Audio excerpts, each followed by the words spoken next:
May mga gabi talaga na kahit anong ikot mo sa higaan, kahit anong dasal mo na makatulog, may kung anong humihila sa iyo pabalik sa isang alaala, isang gabi, isang tunog, isang tinig na hindi mo na sana muling maalala.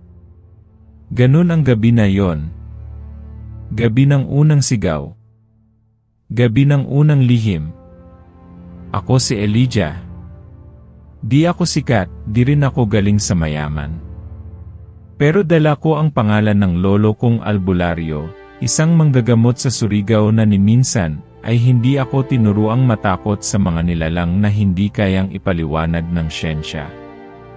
Lumaki akong nakikitulog sa lola, nagtitinda ng banana Q tuwing hapon, at namumulot ng lumang papel para may pang-project. Sa lahat ng sakit sa mundo, hindi lang gutom ang pinakamasakit, kundi yung pakiramdam na hindi ka kailanman naging sapat. Pagkatapos ng high school, sinubok kong makapasok sa kursong medical technology. Hindi ko man kayang maging doktor sa ospital, gusto ko pa ring makatulong. Kaso, sa Maynila, ang kahirapan mo'y parang mansa sa damit, kita agad, hindi mo maitago. Dito ko nakilala si Mau, kaklase kong may lahing Bicolano. Tahimik siya pero matalas ang mata. Parang palaging may nababasa sa hangin. Isang araw, habang nagkakape kami sa tambayan, bigla siyang nagsabi, lipat tayo ng tirahan. May alam akong paupahan sa Quezon, malapit sa boundary ng Kabubatan. Tahimik. Mura. Nagkatinginan lang kami. Kaming dalawa lang talaga ang nagkakaintindihan. Pareho kaming naniniwala sa mga bagay na di basta nakikita, at pareho naming ayaw ng mapalayo sa kung anong tunay. Pagdating namin sa paupahan sa Quezon, malamig agad ang hangin. Parang may bumubulong sa bawat dampi ng hangin sa balat. Luma ang bahay pero matibay. May 5 kwarto, tig-isa ang mga umuupa. Ang amin ni Mau ay nasa dulong bahagi, malapit sa bintana kung saan kita ang puno ng balete. Noong unang linggo, ayos lang. Tahimik ang lugar. Mabait ang may-ari, si Aling Sabel, isang byuda na tila may laging iniiwasang sabihin. Madalas niya kaming dinadalhan ng tinola o ginataang kalabasa. Pero sa kabila ng ngiti niya, may lungkot sa mata niya, at minsan, pakiramdam ko'y parang may pinipigil siyang takot. Nagsimula ang lahat isang gabi, bandang 2:00 ng madaling araw. Mahimbing na ang tulog ko nang maramdaman kong parang may humahaplos sa talampakan ko. Akala ko si Mau, pero nang mapadilat ako, wala siya. Wala rin akong maririnig kundi yung mahinang tunog ng hangin na parang humihikbi.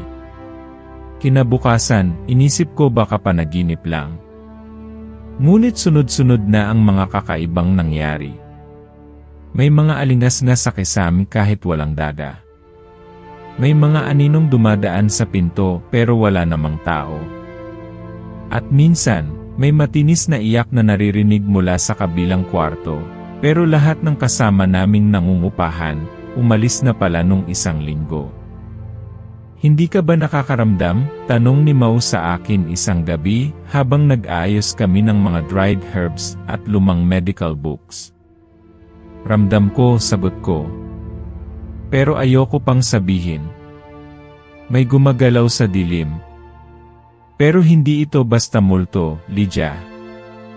Hindi ito patay. Buhay to. At gutom. Habang lumalala ang mga kakaibang karanasan namin sa bahay, mas lalo kong naramdaman ang paghila ng dugo ko pabalik sa pagkatao kong itinago ko mula pagkabata, ang dugo ng isang manggagamot. Minsan, may bata sa karatig na barangay ang nilagnat ng 3 araw, at walang doktor ang makaintindi sa sakit niya. Nilapitan ako ng ina ng bata, dala ang kwento ni Aling Sabel tungkol sa estudyanteng albularyo. Pinagamot ko ang bata gamit ang turo ng lolo ko. Uminom siya ng pinaghalong dahon ng sambong, lagundi, at tinadtad na ugat ng balbas pusa. Kinabukasan, bumaba ang lagnat. Simula noon, nagsimula nang dumagsa ang mga tao sa inuupahan naming bahay. Pero kasabay ng pagdami ng nagpapagamot, mas dumami rin ang bangungot. May isang gabi, habang nagpapainom ako ng gamot sa isang matandang lalaki, napansin kong malamig ang palad niya, pero pulang-pula ang mata. Napatingin siya sa akin at mahinang sabi, "Hindi ka dapat nandito. May binabantayan ang punong iyon sa bintana nyo." Doon nagsimula ang lahat ng tuluyang pagkabali ng katahimikan.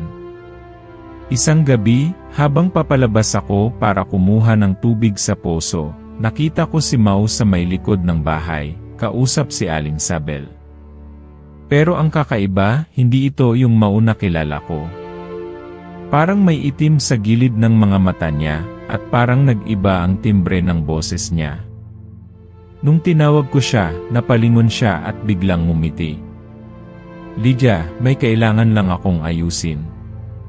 Pero may kung anong bumigat sa dibdib ko. Parang hindi siya. Parang may ibang sumasakop sa kanya. Nung gabing iyon, bumalik ako sa kwarto. Tahimik ang paligid. Pero sa ilalim ng kama, may naramdaman akong maliit na kahon. Binuksan ko ito. Luma na. Amoy alikabok. At sa loob nito, may papel na sulat kamay, ang aswang ay hindi laging dumarating bilang halimaw. Minsan, kaibigan mo na pala siya. At doon nagsimula ang takot na hindi lang tungkol sa dilim, kundi sa pagtuklas kung sino ba talaga ang kasama ko sa iisang bubong. Simula nang mabasa ko ang sulat sa loob ng kahon, hindi na ako mapakali. Parang may kulang na hangin sa paligid ko.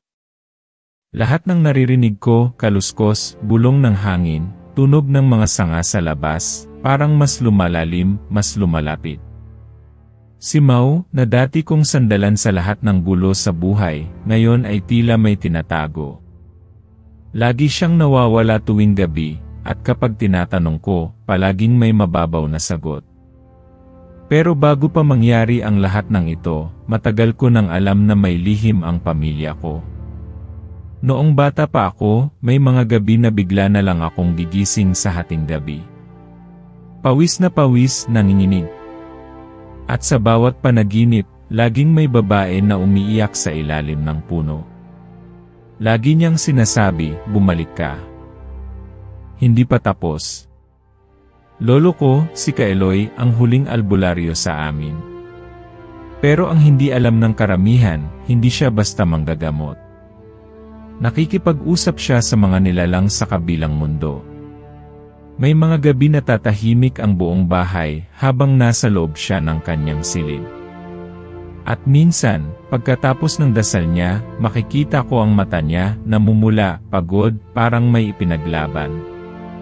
Isang gabi bago siya namatay, tinawag niya ako.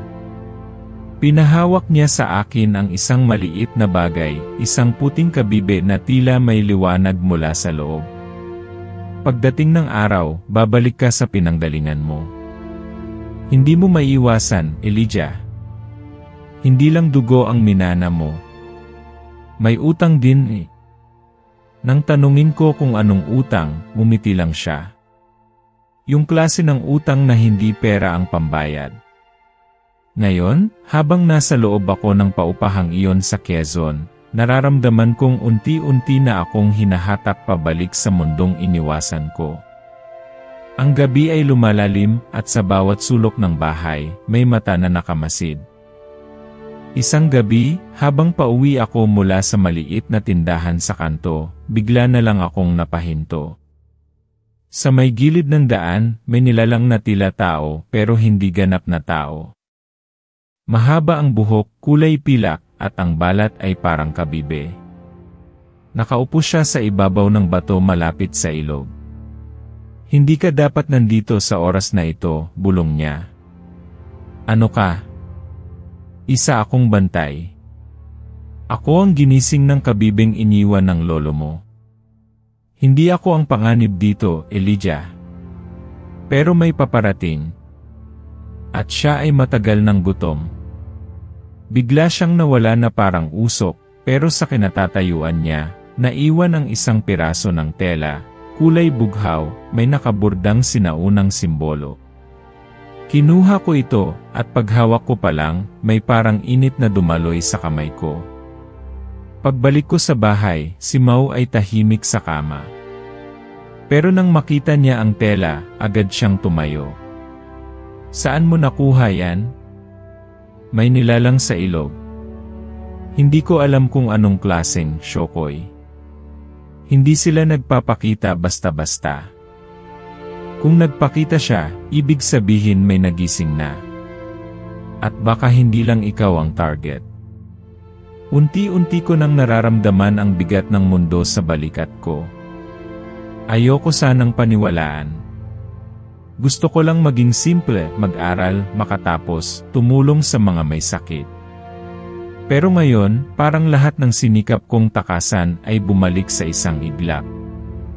At si Mau, na akala ko'y kasama ko sa lahat, unti-unti na ring lumalayo. May hindi ka sinasabi sa akin, Mau. Tama ka. Tumalikod siya. Hindi ako nandito para lang tumira. Matagal na kitang bantay. Utos yan ng isa pang nilalang, ang diwata ng bundok. Kasi alam naming babalik ang sumpa. At ikaw ang susi para pigilan ito. Hindi ko alam kung matatawa ba ako o maiiyak. Parang lahat ng kaayusan sa mundo ko, biglang gumulong pababa. Bakit ako? Anong meron sa akin? Hindi ko pwedeng sabihin lahat. Pero may isang mutya, isang lumang bagay na kayang magpigil sa gutom ng nilalang sa kabubatan. At ikaw lang ang may kakayahang gisingin ito.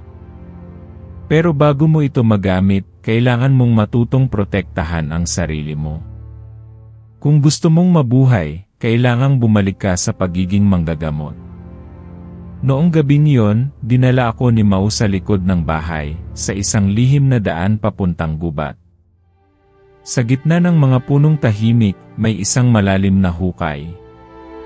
Sa ilalim nito, may altar na gawa sa putik, bato, at mga tuyong dahon. Dito unang ginising ng lolo mo ang kabibe ng liwanag, ani Mau. At dito mo rin kailangang simulan ang pagsasanay mo. Tinuruan niya akong magbasa ng mga simbolo, magdasal gamit ang wikang matagal nang nakalimutan.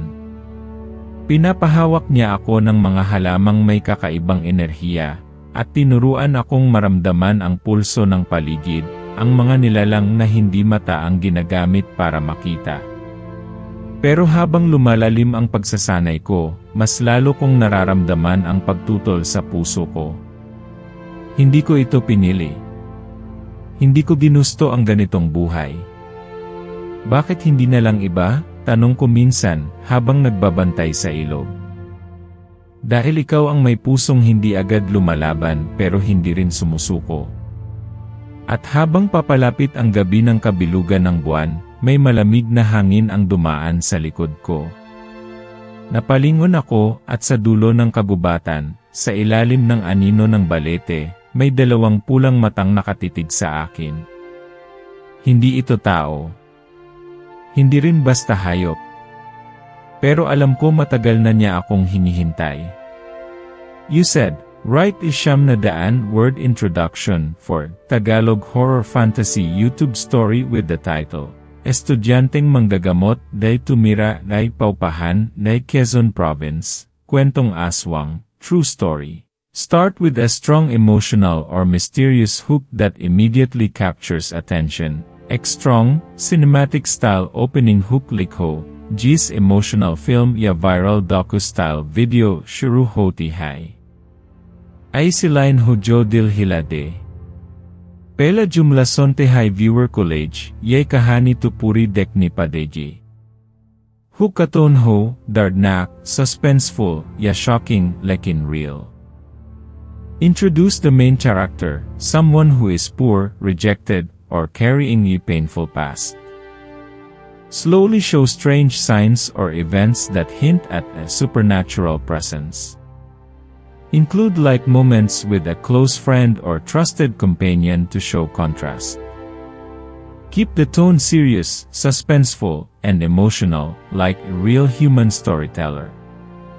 End with a mysterious twist or cliffhanger to keep the viewer curious. Use natural, simple Tagalog language in paragraph form, no headings or script-style lines. Keep it YouTube safe, no explicit gore or disturbing content. Chat said, estudyanteng manggagamot na tumira dahil paupahan, Quezon Province. Kwentong aswang, true story, may mga gabi talaga na kahit anong ikot mo sa higaan, kahit anong dasal mo na makatulog, may kung anong humihila sa'yo pabalik sa isang alaala, isang gabi, isang tunog, isang tinig na hindi mo na sana muling maalala. Ganun ang gabi na yon. Gabi ng unang sigaw. Gabi ng unang lihim. Ako si Elijah. Di ako sikat, di rin ako galing sa mayaman. Pero dala ko ang pangalan ng lolo kong albularyo, isang manggagamot sa Surigao na ni minsan, ay hindi ako tinuruang matakot sa mga nilalang na hindi kayang ipaliwanag ng siyensya. Lumaki akong nakikitulog sa lola, nagtitinda ng banana Q tuwing hapon, at namumulot ng lumang papel para may pang-project. Sa lahat ng sakit sa mundo, hindi lang gutom ang pinakamasakit, kundi yung pakiramdam na hindi ka kailanman naging sapat. Pagkatapos ng high school, sinubok kong makapasok sa kursong medical technology. Hindi ko man kayang maging doktor sa ospital, gusto ko pa ring makatulong. Kaso, sa Maynila, ang kahirapan mo'y parang mansa sa damit, kita agad, hindi mo maitago. Dito ko nakilala si Mau, kaklase kong may lahing Bicolano. Tahimik siya pero matalas ang mata. Parang palaging may nababasa sa hangin. Isang araw, habang nagkakape kami sa tambayan, bigla siyang nagsabi, lipat tayo ng tirahan. May alam akong paupahan sa Quezon, malapit sa boundary ng kabubatan. Tahimik. Mura. Nagkatinginan lang kami. Kaming dalawa lang talaga ang nagkakaintindihan. Pareho kaming naniniwala sa mga bagay na di basta nakikita, at pareho naming ayaw ng mapalayo sa kung anong tunay. Pagdating namin sa paupahan sa Quezon, malamig agad ang hangin. Parang may bumubulong sa bawat dampi ng hangin sa balat. Luma ang bahay pero matibay. May 5 kwarto, tig-isa ang mga umuupa. Ang amin ni Mau ay nasa dulong bahagi, malapit sa bintana kung saan kita ang puno ng balete. Noong unang linggo, ayos lang. Tahimik ang lugar. Mabait ang may-ari, si Aling Sabel, isang byuda na tila may laging iniiwasang sabihin. Madalas niya kaming dinadalhan ng tinola o ginataang kalabasa. Pero sa kabila ng ngiti niya, may lungkot sa mata niya, at minsan, pakiramdam ko'y parang may pinipigil siyang takot. Nagsimula ang lahat isang gabi, bandang 2:00 ng madaling araw. Mahimbing na ang tulog ko nang maramdaman kong parang may humahaplos sa talampakan ko. Akala ko si Mau, pero nang mapadilat ako, wala siya. Wala rin akong maririnig kundi yung mahinang tunog ng hangin na parang humihikbi. Kinabukasan, inisip ko baka panaginip lang. Ngunit sunod-sunod na ang mga kakaibang nangyari. May mga alingas-ngas sa kisame kahit walang dada. May mga aninong dumadaan sa pinto pero wala namang tao. At minsan, may matinis na iyak na naririnig mula sa kabilang kwarto, pero lahat ng kasama naming nangungupahan, umalis na pala nung 1 linggo. Hindi ka ba nakakaramdam? Tanong ni Mau sa akin isang gabi habang nag-aayos kami ng mga dried herbs at lumang medical books. Ramdam ko, sagot ko. Pero ayoko pang sabihin. May gumagalaw sa dilim. Pero hindi ito basta multo, Lydia. Hindi ito patay. Buhay ito. At gutom. Habang lumalala ang mga kakaibang karanasan namin sa bahay, mas lalo kong naramdaman ang paghila ng dugo ko pabalik sa pagkatao kong itinago ko mula pagkabata, ang dugo ng isang manggagamot. Minsan, may bata sa karatig na barangay ang nilagnat ng 3 araw, at walang doktor ang makaintindi sa sakit niya. Nilapitan ako ng ina ng bata, dala ang kwento ni Aling Sabel tungkol sa estudyanteng albularyo. Pinagamot ko ang bata gamit ang turo ng lolo ko. Uminom siya ng pinaghalong dahon ng sambong, lagundi, at tinadtad na ugat ng balbas pusa. Kinabukasan, bumaba ang lagnat. Simula noon, nagsimula nang dumagsa ang mga tao sa inuupahan naming bahay. Pero kasabay ng pagdami ng nagpapagamot, mas dumami rin ang bangungot. May isang gabi, habang nagpapainom ako ng gamot sa isang matandang lalaki, napansin kong malamig ang palad niya, pero pulang-pula ang mata. Napatingin siya sa akin at mahinang sabi, "Hindi ka dapat nandito. May binabantayan ang punong iyon sa bintana nyo." Doon nagsimula ang lahat ng tuluyang pagkabali ng katahimikan. Isang gabi, habang papalabas ako para kumuha ng tubig sa poso, nakita ko si Mau sa may likod ng bahay, kausap si Aling Sabel. Pero ang kakaiba, hindi ito yung Mau na kilala ko. Parang may itim sa gilid ng mga mata niya, at parang nag-iba ang timbre ng boses niya. Nung tinawag ko siya, napalingon siya at biglang ngumiti. "Lydia, may kailangan lang akong ayusin." Pero may kung anong bumigat sa dibdib ko. Parang hindi siya. Parang may ibang sumasakop sa kanya. Nung gabing yon, bumalik ako sa kwarto. Tahimik ang paligid. Pero sa ilalim ng kama, may naramdaman akong maliit na kahon. Binuksan ko ito. Luma na. Amoy alikabok. At sa loob nito, may papel na sulat kamay, ang aswang ay hindi laging dumarating bilang halimaw. Minsan, kaibigan mo na pala siya. At doon nagsimula ang takot na hindi lang tungkol sa dilim, kundi sa pagtuklas kung sino ba talaga ang kasama ko sa isang bubong.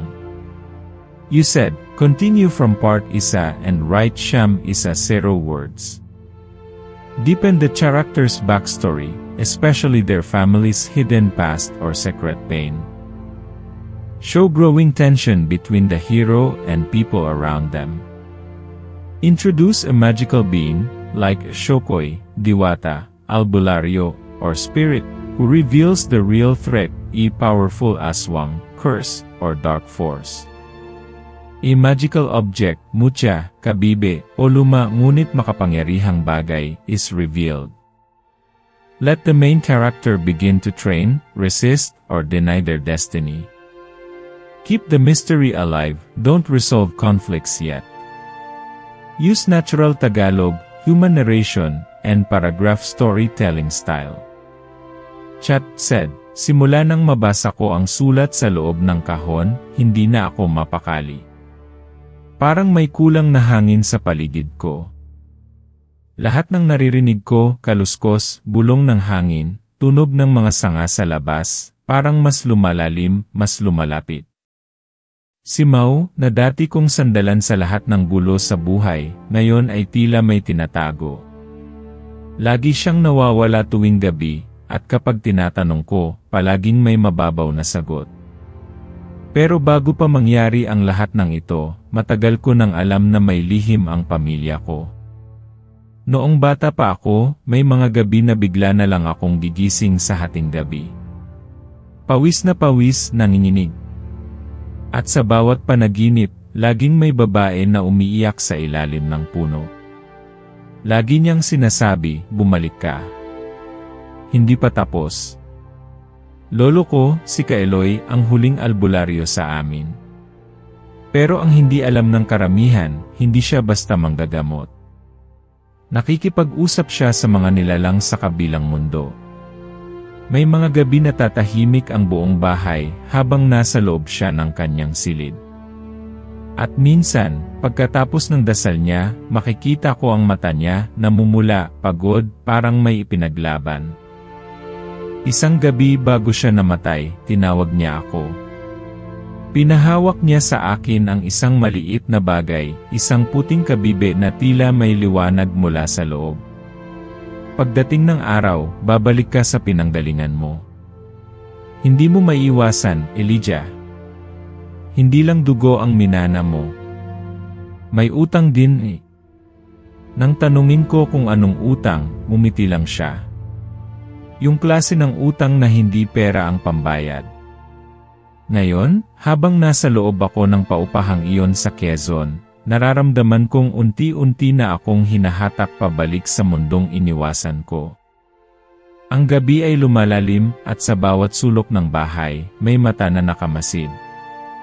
Isang gabi, habang pauwi ako mula sa maliit na tindahan sa kanto, bigla na lang akong napahinto.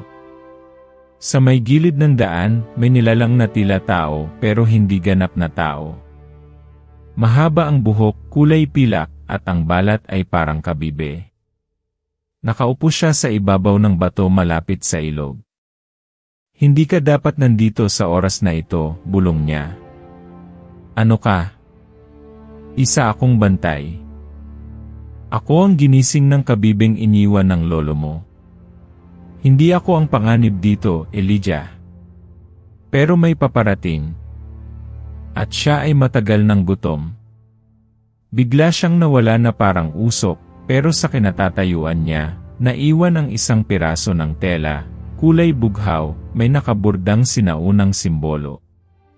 Kinuha ko ito, at paghawak ko pa lang, may parang init na dumaloy sa kamay ko. Pagbalik ko sa bahay, si Mau ay tahimik sa kama. Pero nang makita niya ang tela, agad siyang tumayo. Saan mo nakuha yan? May nilalang sa ilog. Hindi ko alam kung anong klaseng shokoy. Hindi sila nagpapakita basta-basta. Kung nagpakita siya, ibig sabihin may nagising na. At baka hindi lang ikaw ang target. Unti-unti ko nang nararamdaman ang bigat ng mundo sa balikat ko. Ayoko sanang paniwalaan. Gusto ko lang maging simple, mag-aral, makatapos, tumulong sa mga may sakit. Pero ngayon, parang lahat ng sinikap kong takasan ay bumalik sa isang iglap. At si Mau, na akala ko'y kasama ko sa lahat, unti-unti na ring lumalayo. May hindi ka sinasabi sa akin, Mau. Tama ka. Tumalikod siya. Hindi ako nandito para lang tumira. Matagal na kitang bantay. Utos yan ng isa pang nilalang, ang diwata ng bundok. Kasi alam naming babalik ang sumpa. At ikaw ang susi para pigilan ito. Hindi ko alam kung matatawa ba ako o maiiyak. Parang lahat ng kaayusan sa mundo ko, biglang gumulong pababa. Bakit ako? Anong meron sa akin? Hindi ko pwedeng sabihin lahat. Pero may isang mutya, isang lumang bagay na kayang magpigil sa gutom ng nilalang sa kabubatan. At ikaw lang ang may kakayahang gisingin ito. Pero bago mo ito magamit, kailangan mong matutong protektahan ang sarili mo. Kung gusto mong mabuhay, kailangang bumalik ka sa pagiging manggagamot. Noong gabing iyon, dinala ako ni Mau sa likod ng bahay, sa isang lihim na daan papuntang gubat. Sa gitna ng mga punong tahimik, may isang malalim na hukay. Sa ilalim nito, may altar na gawa sa putik, bato, at mga tuyong dahon. Dito unang ginising ng lolo mo ang kabibe ng liwanag, ani Mau. At dito mo rin kailangang simulan ang pagsasanay mo. Tinuruan niya akong magbasa ng mga simbolo, magdasal gamit ang wikang matagal nang nakalimutan. Pinapahawak niya ako ng mga halamang may kakaibang enerhiya, at tinuruan akong maramdaman ang pulso ng paligid, ang mga nilalang na hindi mata ang ginagamit para makita. Pero habang lumalalim ang pagsasanay ko, mas lalo kong nararamdaman ang pagtutol sa puso ko. Hindi ko ito pinili. Hindi ko ginusto ang ganitong buhay. Bakit hindi na lang iba? Tanong ko minsan, habang nagbabantay sa ilog. Dahil ikaw ang may pusong hindi agad lumalaban pero hindi rin sumusuko. At habang papalapit ang gabi ng kabilugan ng buwan, may malamig na hangin ang dumaan sa likod ko. Napalingon ako at sa dulo ng kagubatan, sa ilalim ng anino ng balete, may dalawang pulang matang nakatitig sa akin. Hindi ito tao. Hindi rin basta hayop. Pero alam ko matagal na niya akong hinihintay. You said, continue from part 2 and write 920 words. The hero now struggles between a personal pain, like betrayal, trauma, or abandonment, and the responsibility to face evil. Add emotional weight and inner dilemmas. Introduce minor threats, dark shadows, strange events, or attacks from the enemy's side. Keep the tone emotional and suspenseful. Use natural, simple Tagalog narration. No headings or scripted format. Chat said, hindi ko alam kung alin ang mas mahirap, ang harapin ang nilalang na nagkukubli sa dilim, o ang damdaming unti-unti akong kinakain mula sa loob. Tuwing napapatingin ako kay Mau, iba na ang nararamdaman ko. Nandito siya para tulungan ako. Siya ang nagturo ng unang dasal, unang pangontra, unang hakbang tungo sa mundo ng mga lihim. Pero sa likod ng mga mata niya, may bagay siyang itinatago. At iyon ang hindi ko matanggap. Bakit niya ako binantayan sa loob ng maraming taon, pero hindi niya man lang sinabi? Bakit kailangan ko pang marinig ang katotohanan mula sa isang nilalang sa ilog, hindi sa taong halos ituring ko ng kapatid? Tuwing gabi, habang lahat ay tahimik, gising pa rin ang utak ko. Paulit-ulit na bumabalik ang alaala ng lolo ko. Ang huling gabi bago siya mamatay, tinawag niya ako. Mahina na ang boses niya noon, halos hindi ko na marinig sa lakas ng ulan sa labas. Sabi nila, kapalaran mo yan, bulong niya. Pero hindi. Pwedeng tumalikod. Pero lagi mong tatandaan, ang kasamaan, hindi natutulog. At kapag tumanggi ka, may ibang magbabayad. Hindi ko noon naintindihan ang ibig niyang sabihin. Pero ngayon, ramdam ko na. Ako ang pinagmanahan ng liwanag. Pero sa dami ng sugat ko sa loob, galit, tampo, pagod, hindi ko alam kung kaya ko ba talagang gamitin ito. Sa totoo lang, hindi ko alam kung gusto ko pa. Sa loob ng paupahan, mas lalo itong nagiging ibang mundo. May mga gabi na may maririnig akong kumakatok sa pinto ng bakanteng kwarto, kahit wala namang tao roon. Minsan, may mabibigat na yabag mula sa itaas, pero isang palapag lang ang bahay. At gabi-gabi, pareho pa rin, palaging 2:00, palaging may malamig na simoy ng hangin, palaging may aninong dumadaan sa bintana ng kwarto namin. Isang gabi, habang nakaupo ako sa ilalim ng punong balete, napansin kong nag-iba ang ihip ng hangin. Biglang lumamig. Sumunod ay ang bahagyang pagyanig ng lupa.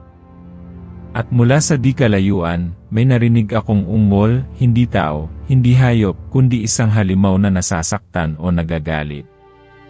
Nagtago ako sa likod ng puno, pinilit na huwag huminga ng malalim. Sa gilid ng ilog, may lalaking nakasuot ng lumang barong, pero ang mukha niya ay walang mata. Sa halip, may hiwang itim na tila singkalaliman ng balon.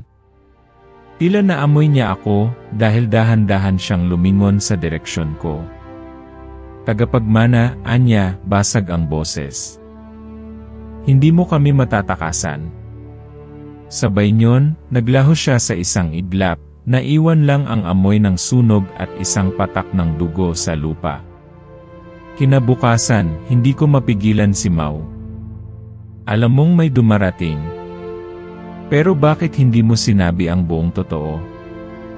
Dahil hindi ka pa handa, mahinang sagot niya. At dahil natatakot din ako. Tahimik kami pareho. Tila parehas naming dinadala ang bigat ng isang mundo na hindi sa amin sinadyang ipasa. Mula noon, araw-araw na akong nag-ensayo. Tinuruan ako ni Mau kung paano gumamit ng mga halamang gamot hindi lang para sa sakit ng katawan, kundi para sa espiritu, dahon ng kalachuchi para sa panaginip, buntot ng pagi para sa proteksyon, at usok ng insenso para sa kaluluwa. Ngunit kahit anong pag-aaral ko, ramdam kong may kulang. Parang may pader sa loob ko. May pumipigil. Hanggang isang gabi, muling dumalaw sa panaginip ko ang babae sa ilalim ng puno, pero ngayon, nakita ko na ang mukha niya. Nanay ko. Naiwan kita hindi dahil gusto ko, anya habang umiiyak. Kundi dahil may kasunduang kailangang sundin. Anong kasunduan? Tanong ko. Isang buhay kapalit ng isa. Ang anak ng liwanag kapalit ng anak ng dilim. Bago pa ako makasagot, bigla siyang nilamon ng dilim. At pagmulat ko, nanginginig ang buong katawan ko. Basang-basa ng pawis ang kumot, at sa palad ko, hawak ko ang kabibe ng lolo ko. Pero ngayon, may basag na ito. Kinabukasan, hindi ko sinabi kahit kanino ang panaginip ko. Pero pakiramdam ko, may isang piraso ng sarili kong pagkatao ang nawala. Ang kabibe, simbolo ng liwanag, ngayon ay may bitak na. At ako, unti-unting nawawala ng tiwala sa sarili. At bilang patunay na hindi ito basta takot lang, isang gabi habang papunta ako sa poso, may narinig akong sigaw mula sa bahay. Tumakbo ako pabalik, si Aling Sabel, nakahandusay sa sahig, nanginginig at duguan ang mga mata. Hindi ko na sila mapigilan, bulong niya. Isa sa inyo ay tinatawag na rin ng dilim. Anong ibig mong sabihin? Pero bago siya makasagot, napalingon ako sa likod at doon ko siya nakita. Si Mau. Nakatayo sa madilim na bahagi ng sala, hindi gumagalaw. Nakatitig lang sa akin. At sa isang iglap, nakita ko, ang anino sa likod niya ay hindi anino ng tao. Parang nabasag ang huling natitirang tiwala sa loob ko. Hindi ko alam kung si Mau pa rin ba ang kasama ko, o isang bagay na ginaya lang ang anyo niya.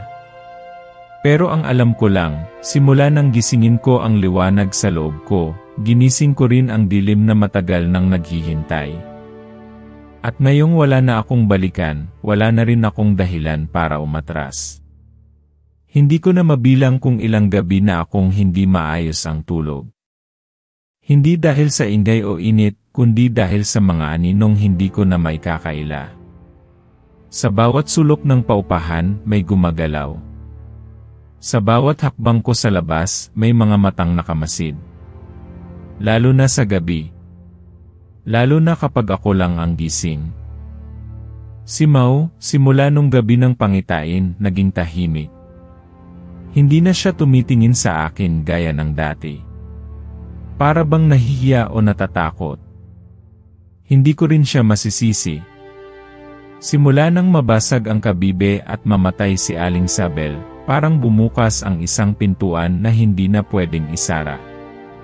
Liga, sabi niya minsan, habang nagsusunog kami ng dahon ng kamangyan, hindi lahat ng nilalang sa dilim ay halimaw. Pero lahat ng halimaw, marunong magtago sa liwanag. Hindi ko na siya tinanong kung anong ibig sabihin nun. Kasi alam kong may isa siyang kinatatakutan, sarili niya. At sa totoo lang, ako rin.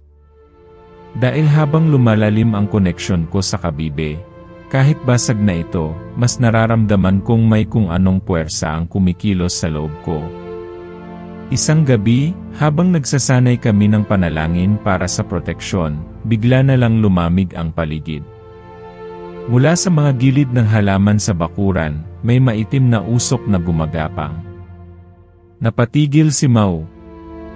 "Huwag kang kikilos," bulong niya.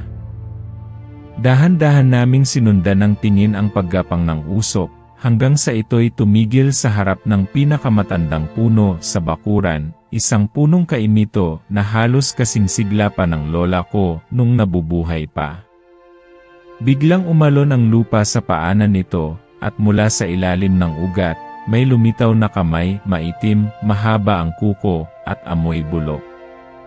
Kasunod nito'y ang katawan ng isang nilalang na tila sinaniban ng galit. Hindi ito aswang na gaya ng mga kwento. Hindi ito kumakain ng laman. Mas masahol. Para itong nilalang na ginagawa kang wala, binubura ang alaala mo, pinapalimot ang sarili mong pangalan.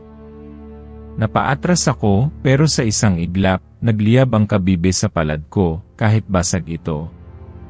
Ang init, hindi basta init. Parang tinatawag ako.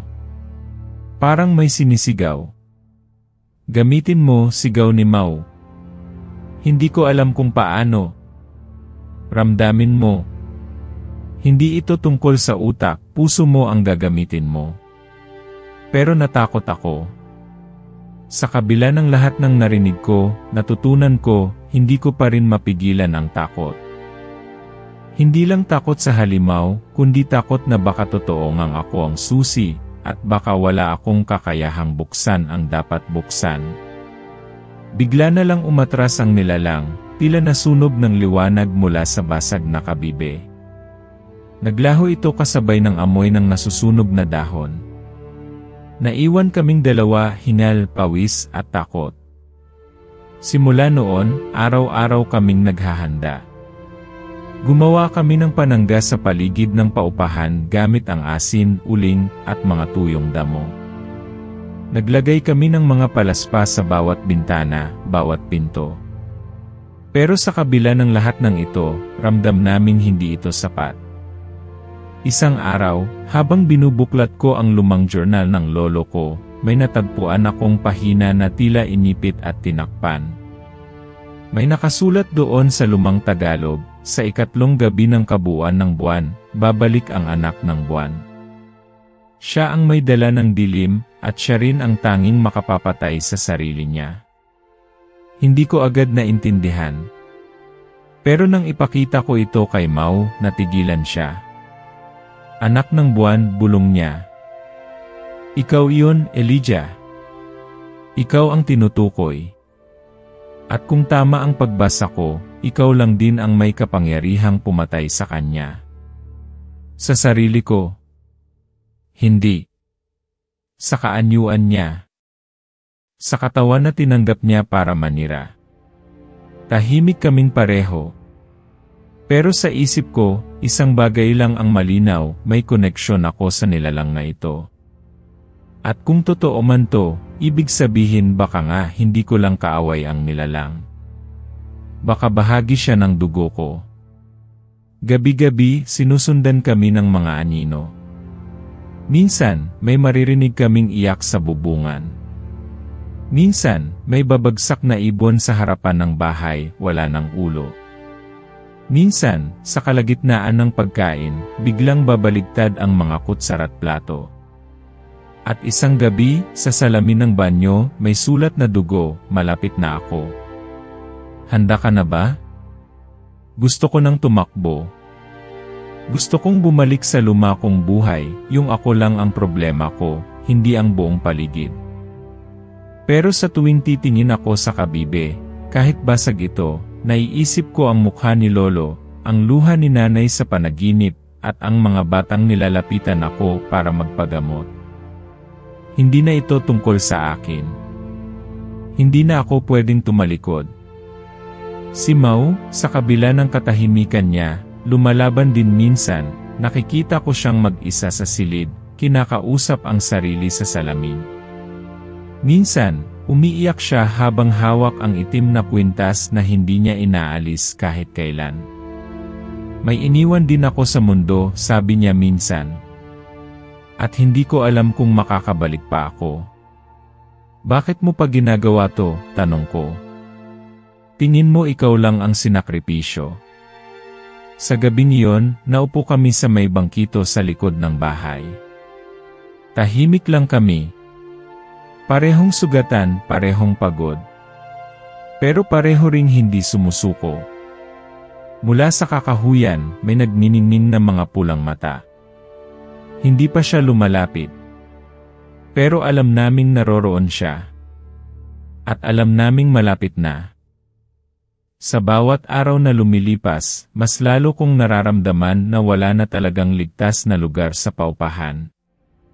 Kahit gaano karaming dahon, asin, o dasal ang ilagay namin sa paligid, hindi ito sapat para tuluyang itaboy ang dilim na papalapit. Parang unti-unti kaming kinakain ng isang bagay na hindi lang basta halimaw, kundi alaala, kasaysayan, at pagkatao. At doon ko unang naramdaman na may mali. Hindi lang sa paligid, kundi sa pagitan naming dalawa ni Mau. Madalas siyang mag-isa ngayon, palaging tahimik. Kapag tinatanong ko kung ayos lang siya, laging iyang sagot, pero hindi totoo. Sa bawat tingin niya sa akin, may laman. Parang may gusto siyang sabihin, pero pinipigilan.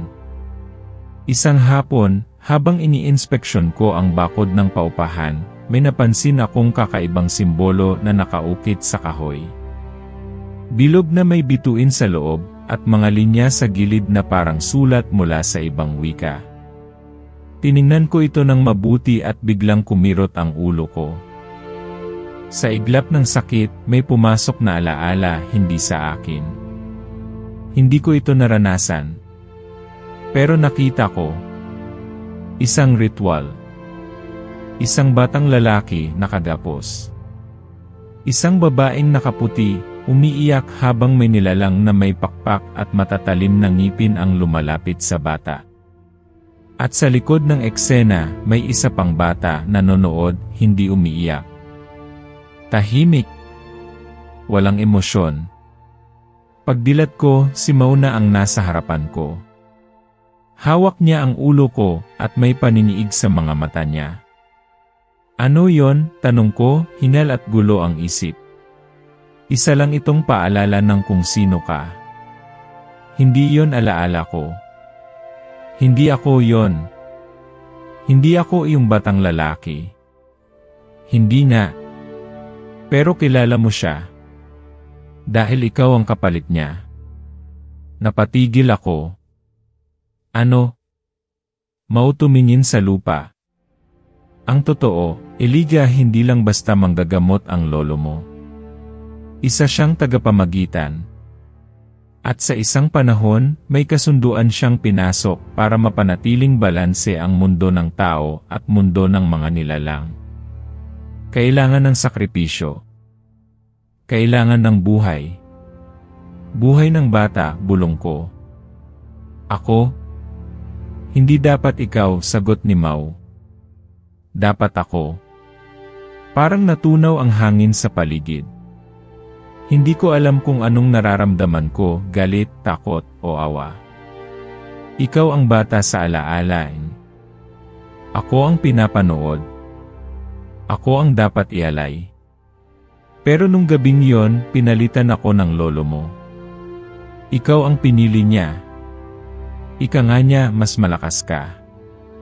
Mas karapat dapat. At mas kaya mong dalhin ang liwanag. Lumapit siya sa akin, pilit hinahanap ang mata ko. Elijah, hindi ako kaaway mo. Pero hindi rin ako inosente. Matagal na akong nagtatago sa lilim mo, sinusubaybayan ka, sinasanay ka, pero hindi dahil gusto ko lang. Kundi dahil utos iyon.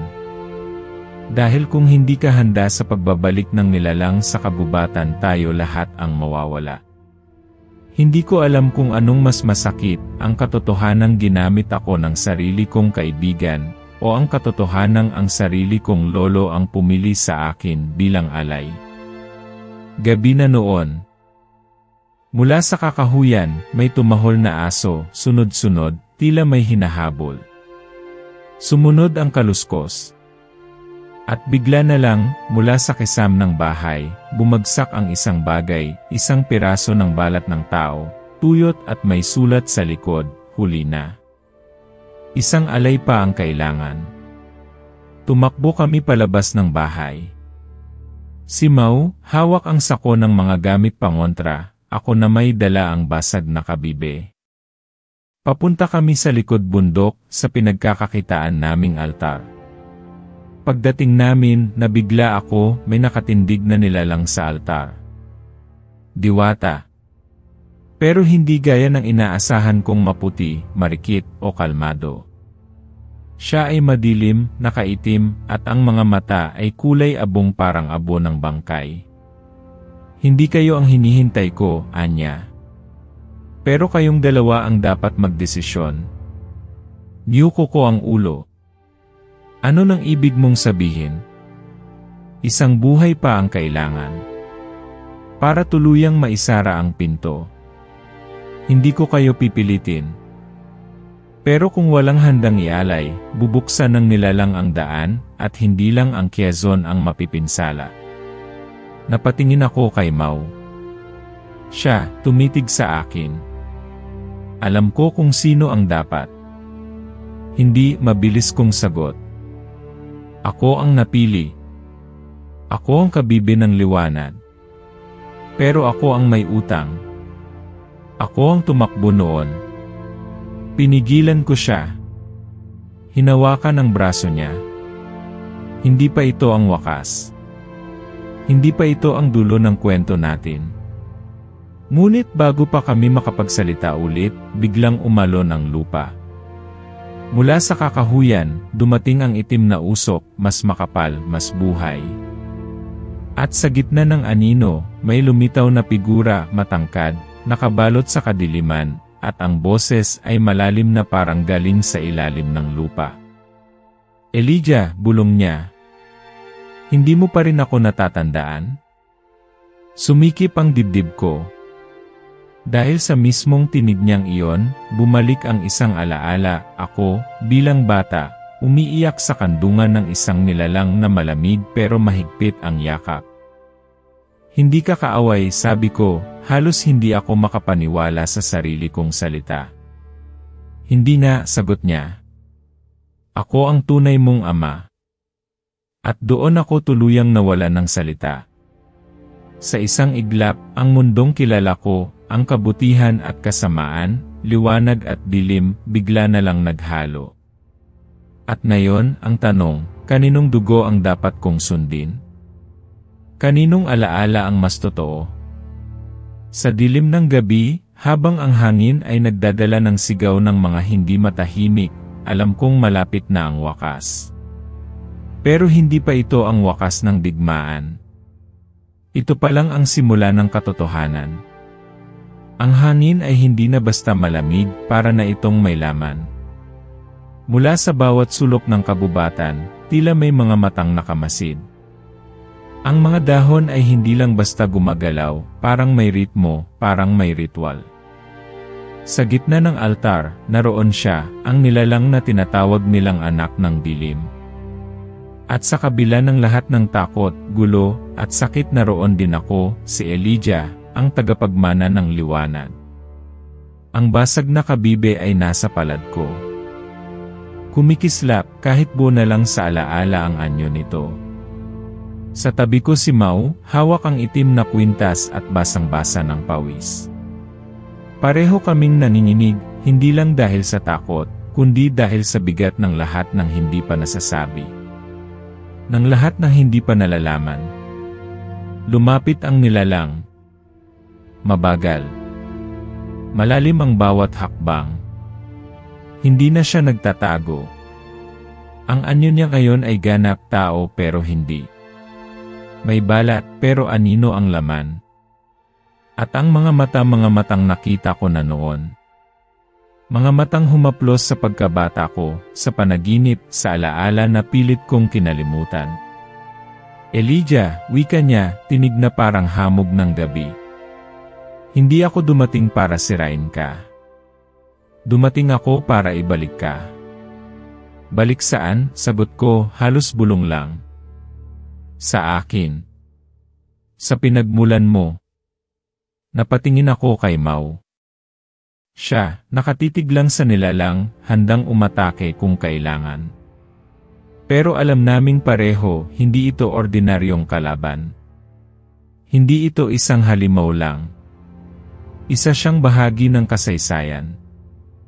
Isang lihim na itinago sa mga aklat, sa mga dasal, at sa dugo ng mga manggagamot. Huwag mong papaniwalaan ang mga salita niya, bulong ni Mao. Lahat ng yan, panlilinlang lang. Bakit mo ako iniwan? Tanong ko sa nilalang, hindi ko na napigilan. Hindi kita iniwan. Inagaw ka sa akin. Isinakripisyo ka nila para isara ang pinto sa pagitan ng dalawang mundo. Pero ang dugo mo, anak, hindi nila kayang baguhin yon. Kahit ilang dasal. Kahit ilang mutya. Lumapit siya. Halos abot kamay na namin ang isa't isa. Sumama ka na. At walang masusugatan. Wala nang kailangang mawala. Pero marami nang nawala, sagot ko. Si Lolo, si Aling Sabel pati ang pagkatao ko. Ginulo ninyo ang buhay ko. Hindi kami ang nagsimula. Ang tao ang unang nagkanulo. Bigla siyang lumapit, masyadong mabilis. Hawak na niya ang braso ko. At sa bawat dampi ng kamay niya, parang may mga alaalang bumabalik. Ako, nakatayo sa gitna ng apoy. Ako, umiiyak habang may tinig na nagsasabing, "Patawad, anak." Ako, habang hawak ng lolo ko ang kabibe, pilit akong tinatakpan mula sa liwanag. Mas malakas ka kaysa sa kanila, wika niya. Mas totoo ang dugo mo kaysa sa panalangin nila. Isang iglap. Si Mao ay biglang sumigaw. Tumalon siya sa pagitan namin at inihampas ang kwintas sa katawan ng nilalang. Nagliyab ito. Umatras ang nilalang, sumigaw, pero hindi ng sakit, kundi ng galit. Traitor, sigaw niya kay Mao. Pinili mong talikuran ang sarili mong dugo. At pinili kong maniwala sa liwanag, sagot ni Mao, luhaang pero matatag.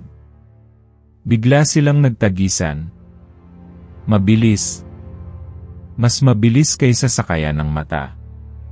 Ang mga ugat ng lupa ay nagsilbing latigo. Ang hangin ay naging sandata. At ako, nasa gitna, hawak ang kabibe, habang ang puso ko'y binabalot ng isang tanong, sino ba talaga ako? At doon ko naintindihan.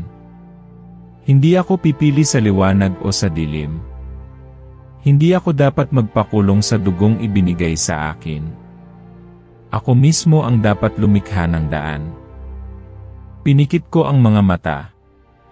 Pinakiramdaman ang kabibe. Hindi sa anyo kundi sa diwa nito. Ang basag na kabibe ay naging liwanag sa loob ko. Hindi ito kailangan maging buo para maging makapangyarihan. At sa gitna ng laban, sumigaw ako. Sa akin kayo tumingin. Bumagsak ang hangin. Tumigil ang dahon. Lahat ay huminto. Kahit ang nilalang. Isinaksak ko ang kabibe sa lupa. Sa altar. At mula roon, lumabas ang liwanag, hindi maliwanag na gaya ng araw, kundi init na malambot, mainit sa puso, parang yakap. Puti. Ginto. Asul. Sumigaw ang nilalang. Napaatras siya. Nagkandabulol ang anino sa katawan niya. Hindi mo alam ang ginagawa mo. Alam ko, sagot ko. Hindi ako magiging ikaw. Lumapit si Mao, sugatan. Nanginginig. Elijah, kailangan mong tapusin. Isara mo ang pinto. Paano? Isara mo gamit ang sarili mong desisyon. Walang dasal. Walang mutya. Ikaw lang. Tumayo ako. Tumingin sa langit. At habang ang liwanag ay lumalakas, naisip ko lahat, ang sakit, ang galit, ang tanong. Lahat ng hindi ko natanggap. Tinanggap ko na ngayon. Sapat na, bulong ko. At sa huling hiyaw ng nilalang, ang katawan niya'y naglaho sa hangin, kasabay ng pagbagsak ng ulan. Hindi malamig. Hindi mapait. Ulan na parang bagong simula. Napaupo ako. Pagod. Basang-basa. Si Mau ay lumuhod sa tabi ko. Tapos na, tanong ko. Umiti siya, pero malungkot. Hindi pa. Napalingon ako. Sa altar, may naiwan isang bagong kabibe. Buo. Kumikislap. Pero iba ang hugis para bang hindi para sa akin. Tumingin si Mau sa akin. Ikaw ang nagsara ng pinto. Pero may ibang pintong kailangang bantayan. At doon ko lang napansin ang sugat sa kanyang dibdib. Malalim. Umuusok. Mau, oras na rin siguro. Huwag. Ngumiti siya. Hindi ka na mag-isa. Hindi ka kailanman naging mag-isa. At habang bumabagsak ang ulan, habang unti-unting lumiliwanag ang langit, si Mau ay naglaho. Walang sigaw. Walang takot. Kundi katahimikan. Iniwan niya sa akin ang kwintas.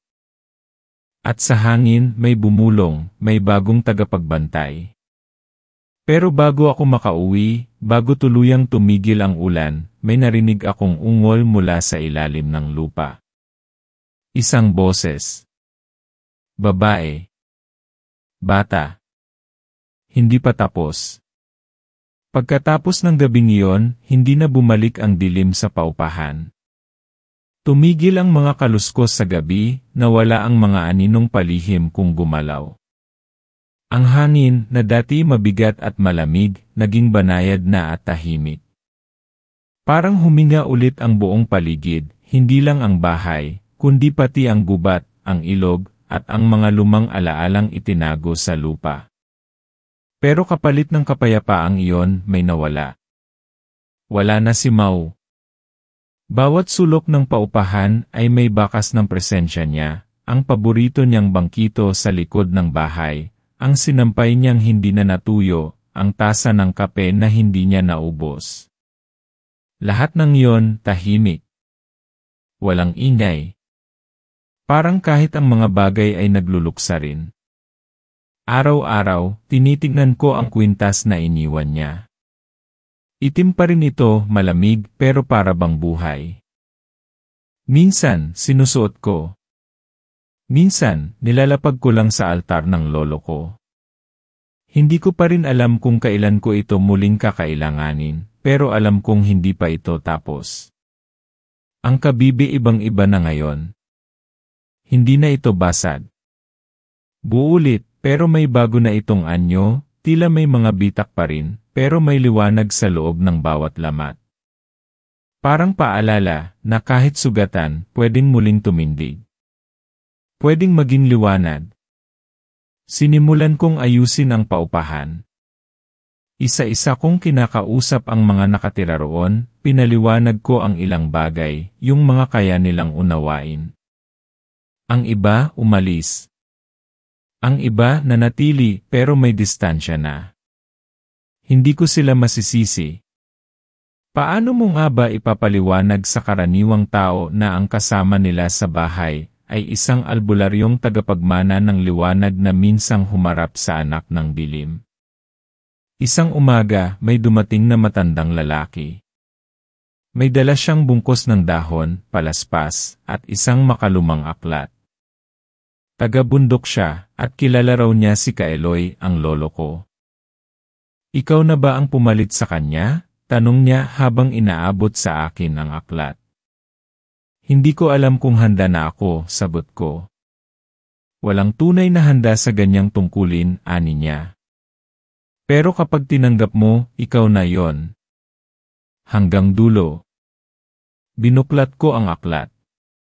Puno ito ng lumang sulat, mga dasal, at mga pangalan ng mga taong tumawid na sa kabilang mundo, at ng mga hindi pa matahimik. At sa huling pahina, may nakasulat na bagong letra, Elijah, tagapagbantay ng liwanag. Anak ng dalawang dugo. Minsan sa gabi, nakaupo pa rin ako sa ilalim ng puno sa likod ng bahay, kung saan nagsimula ang lahat. Tahimik lang ako roon, pinakikinggan ang kalikasan. May mga gabi na nararamdaman kong andyan si Mau, hindi ko man siya makita, pero alam kong hindi niya ako iniwan. May mga batang lumalapit sa akin ngayon, dala ang kanilang mga magulang. May sakit. May sugat. May takot. At ginagawa ko ang lahat ng kaya ko, hindi dahil gusto kong magpakitang gilas, kundi dahil may tungkulin na akong hindi ko na kayang takasan. Isang gabi, dumaan ang isang babae sa paupahan. Buntis. Pagod. Galing daw siya sa kabilang bayan. Wala raw siyang materhan. Tinanggap ko siya, binigyan ng silid, pagkain at pakikinig. Habang natutulog siya, napansin ko ang marka sa kanyang braso, isang bituin, gaya ng nakita ko noon sa mga aninong gumagapang sa paligid. Pero iba ito. Walang lamig. Walang dilim.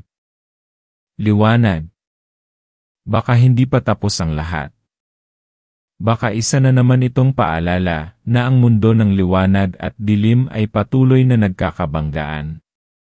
At tayong mga nasa gitna, ang kailangang maging tulay. Hindi para wasakin ang isa, kundi para alalahaning minsan, kahit sa gitna ng takot, ang liwanag ay pwedeng manggaling sa pinakadilim na bahagi ng ating sarili. Bago matulog, tumingin ako sa salamin. Hindi ko na halos makilala ang sarili ko. Mas mapayat, mas mapagmatsyag, mas tahimik. Pero mas buo. Mas alam ko na kung sino ako. Hindi ako pinili dahil ako ang pinakamalakas. Pinili ako dahil ako ang may kakayahang pumili. At pinili kong lumaban. Pinili kong tumayo kahit sugatan. Pinili kong magliwanag kahit may dilim sa loob ko. Kaya kung may isa mang aral ang kwentong ito yon. Ang tunay na liwanag ay hindi yung walang lamat kundi yung kahit basag, nagliliwanag pa rin.